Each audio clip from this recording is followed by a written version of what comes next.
बहनों, क्या कारण है कि मध्य प्रदेश के लोग बार बार भारतीय जनता पार्टी को सेवा करने के लिए मौका देते हैं? क्या कारण है कि गुजरात के लोग बार बार भारतीय जनता पार्टी को सेवा करने का अवसर देते हैं? क्या कारण है कि छत्तीसगढ़ के मतदाता माओवादियों की बंदूकों के बौछार के बीच भी, बम बंदूक की राजनीति के बीच भी भारतीय जनता पार्टी को क्यों पसंद करते हैं? भाई बहनों, इस क्षेत्र के मतदाताओं ने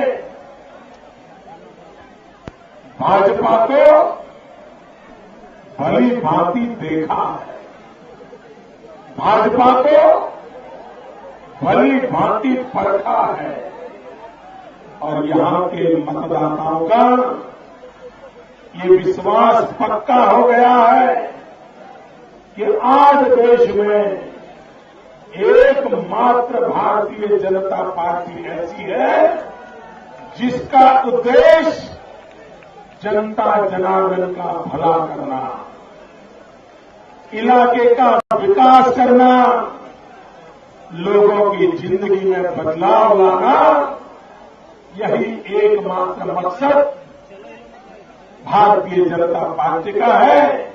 और ये बात लोगों के गले अब उतर चुकी है।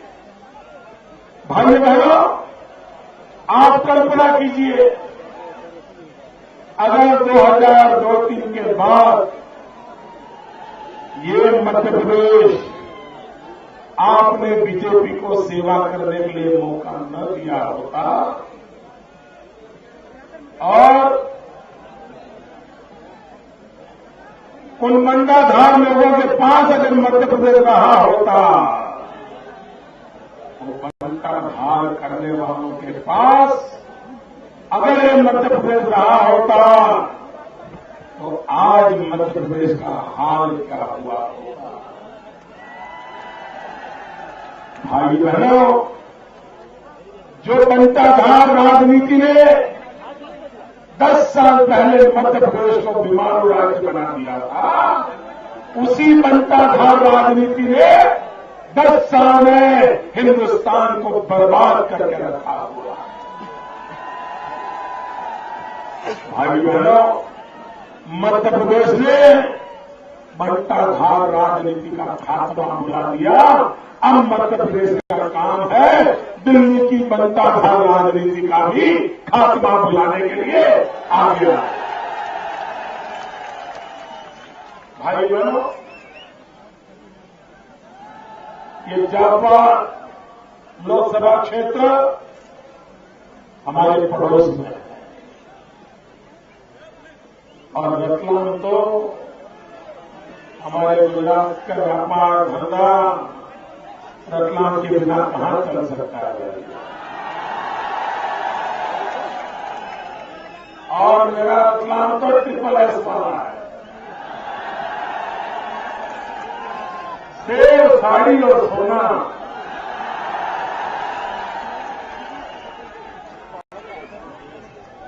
भाई बहनों, कभी रेलवे में सफर करते थे, रात को 12 बजे क्यों न रतलाम स्टेशन आ जाए, सुबह 4 बजे आ जाए, तो रतलाम की सेब खाए बिना आगे रह जाए। भाई बहनों, जो रतलाम की सेब खाता है ना, वो सिर्फ रतलाम की सेब नहीं खाता है, वो रतलाम का नमक भी खाता है। और इसलिए भाई बहनों, मेरी इस बार जापा लोकसभा के मतदाताओं को प्रार्थना है, विशेष प्रार्थना है, अब इतिहास को बदल दीजिए।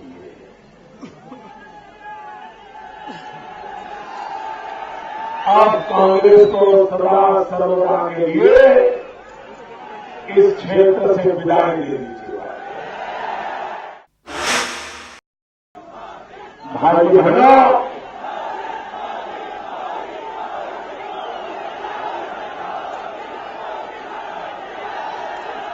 राजीव गांधी जब प्रधानमंत्री थे तो पंचायत से पार्लियामेंट तक कांग्रेस का ही शासन था। हम भाजपा वाले तो कहीं नजर नहीं आते थे। जहां देखो सिर्फ कांग्रेस ही कांग्रेस।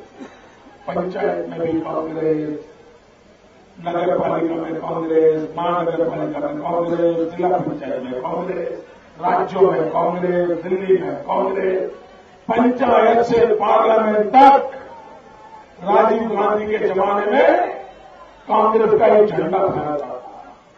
ऊपर से नीचे तक एक ही पार्टी थी। अब उस समय जब भाजपा वाले कहीं नहीं थे, तब राजीव गांधी ने एक बार कहा था कि दिल्ली से 1 रुपया निकलता है, गांव में जाते जाते 15 पैसा हो जाता है।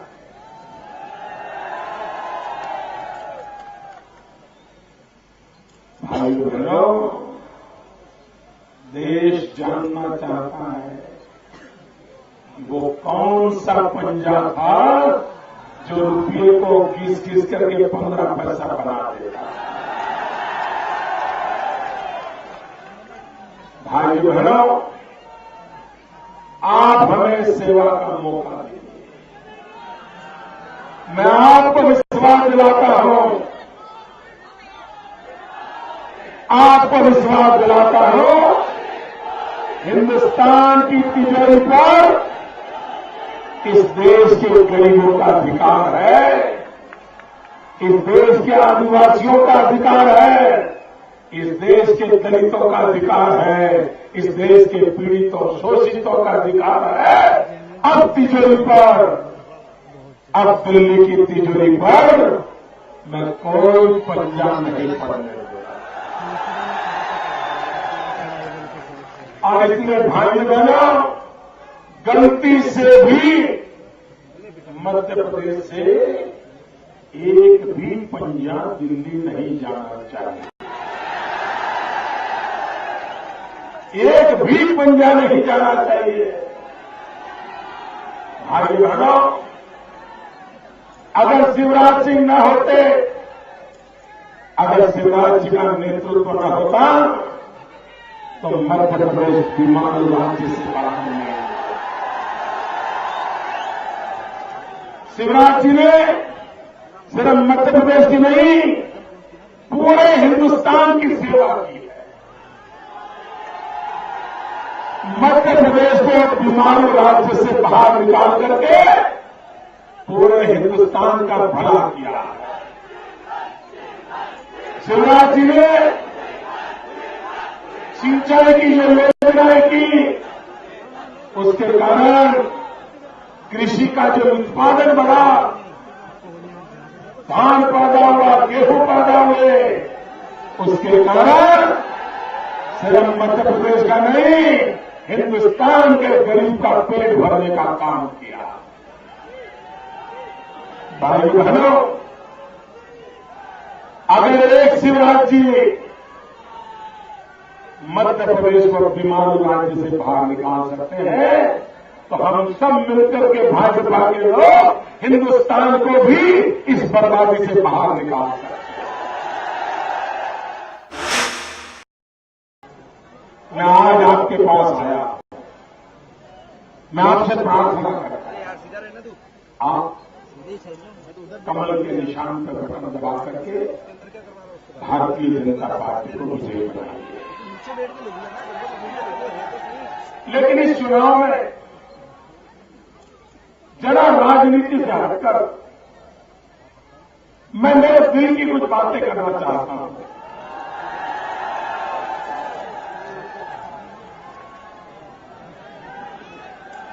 खास करके मैं इस रतलाम की धरती से हिंदुस्तान के नौजवानों से बात करना चाहता हूं। मैं 18 से 28 साल की उम्र के नौजवानों से संवाद करना चाहता हूं, बात करना चाहता हूं। मेरे नौजवान मित्रों, आज जो बातें मैं उठा रहा हूं, आप उस पर गंभीरता से सोचिए, और अगर मेरी बात में वजन लगे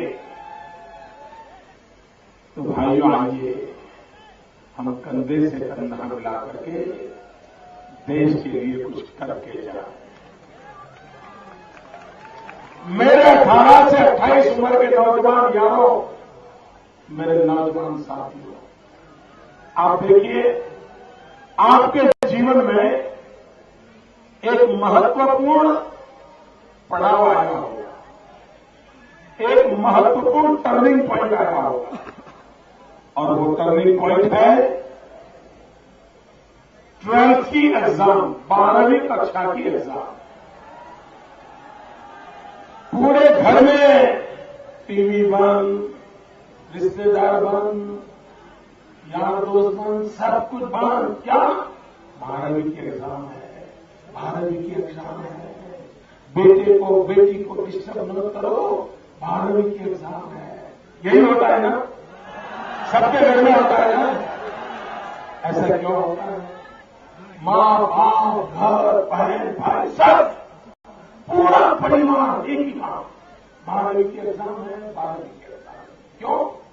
सबको मालूम है अगर बेटा बेटी 12वीं की एग्जाम में अच्छे मार्क ला दिए तो फिर आगे उसके भविष्य के सारे रास्ते खुल जाते हैं।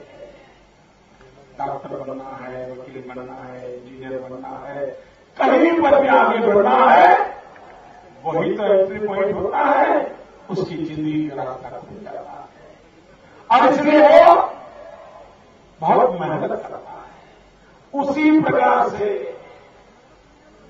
18 से 28 की जो उम्र है, जैसे विद्यार्थी जीवन में 12वीं की एग्जाम विद्यार्थी और परिवार और स्कूल सबके लिए महत्वपूर्ण है, वैसे आपकी पूरी जिंदगी के चक्र के लिए, आप 100 साल जिंदा रहने वाले हो तो भी 18 से 28 की आपकी उम्र अमूल्य समय होता है। इस 18 से 28 साल की उम्र में अगर आपका एक दिन भी खराब हो गया, आपकी जिंदगी अटक जाती है, आपके सपने रौन दिए जाते हैं। 18 से 28 साल की उम्र में किसी भी नौजवान की जिंदगी की एक पल भी बर्बाद नहीं होनी चाहिए। ये उसकी जीवन का गोल्डन पीरियड होता है।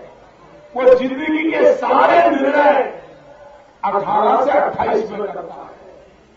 भाइयों बहनों, इसी कालखंड में अगर दिल्ली में निकम्मी सरकार होगी तो आपके 18 से 28 का क्या होगा? मुझे बताइए, आपको कोई बचा सकेगा? आपकी जिंदगी बचेगी? और उसके बाद क्या करोगे भाई? किसके भरोसे जियोगे? कहां जाओगे? बुढ़ापे तक अपने आप को कोसते रहोगे। और इसलिए भाई बहनों, 70 साल के बुजुर्ग के जिंदगी में अगर 5 साल बिगड़ जाते हैं तो ज्यादा फर्क नहीं पड़ता है। 60 साल के रिटायर्ड व्यक्ति के जिंदगी में 5 साल बिगड़ जाते हैं, जिंदगी में कोई फर्क नहीं पड़ता। लेकिन 18 से 28 साल के नौजवान के जीवन में 5 दिन भी बिगड़ जाए तो उसकी पूरी जिंदगी तबाह हो जाती है। और इसलिए मेरे भाई बहनों, 18 से 28 साल के लोगों के लिए ये चुनाव उनकी पूरी जिंदगी की मजबूत नींव रखने वाला चुनाव है। आपके भविष्य के लिए मैं देश के 18 से 28 साल के नौजवानों को मैं कहता हूं, भाइयों, मैं आपकी जिंदगी बर्बाद होने देना नहीं चाहता। देश के करोड़ों करोड़ों नौजवानों की जिंदगी फले फूले अपने सपनों को साकार करे, ऐसा हिंदुस्तान बनाने की जरूरत है। लेकिन 18 से 28 की उम्र के नौजवान, आप मेरी मदद कीजिए। दिल्ली में सरकार का जाना तय है, इसकी चिंता छोड़ दीजिए, वो बचने वाले नहीं है। लेकिन 18 से 28 वालों से मेरी अपेक्षा ये दिल्ली वालों को निकालने के लिए नहीं है, वो तो हमारे बुजुर्ग लोग ही उनको निकालने वाले। 18 से 28 वालों से मेरी अपेक्षा है कि वो जोर लगाए और मजबूत सरकार लाए। सरकार को निकालने का काम बुजुर्ग करेंगे, लेकिन मजबूत सरकार लाने का काम नौजवान करेगा। अब इसलिए भाइयों बहनों, अब दिल्ली को सिर्फ सत्ता परिवर्तन नहीं चाहिए, ये गए और कोई आ जाए ये नहीं चाहिए। अब दिल्ली में 300 कमल के साथ, दिल्ली में 300 कमल के साथ मजबूत सरकार होना जरूरी है। मजबूत इरादों वाली सरकार होना जरूरी है। मजबूत कदम उठाने वाली सरकार जरूरी है। मजबूत देश बनाने वाली सरकार की जरूरत है। और उसके लिए 18 से 28 के नौजवान मन में ठान लें। अब दिल्ली में मुझे बताइए भाइयों बहनों, क्या हमें दिल्ली में धीमी दाली सरकार चाहिए? क्या दिल्ली में धीमी दाली सरकार चाहिए? दिल्ली में मरी पड़ी सरकार चाहिए? दिल्ली में कोई सरकार चल नहीं सकती ऐसी चाहिए? दिल्ली में अस्पताल में पड़ी सरकार चाहिए? दिल्ली में रिमोट कंट्रोल से चलने वाली सरकार चाहिए? भाई बहनों, इतना बड़ा देश, इतना बड़ा देश मजबूत सरकार के बिना नहीं चल सकता। मजबूत सरकार के बिना नहीं चल सकता है। और इसलिए रतलाम की धरती से मेरे देश के 18 से 28 की उम्र के नौजवानों को मैं प्रार्थना करता हूं, आने वाला 1 महीना सारी जिम्मेवारी आपके कंधे पर ले लो। 300 कमल विजयी बना करके दिल्ली भेज दो। मध्य प्रदेश के सारे कमल भेज दो। दिलीप जी भूलिया को विजय बनाओ। भारत माता की, भारत माता की।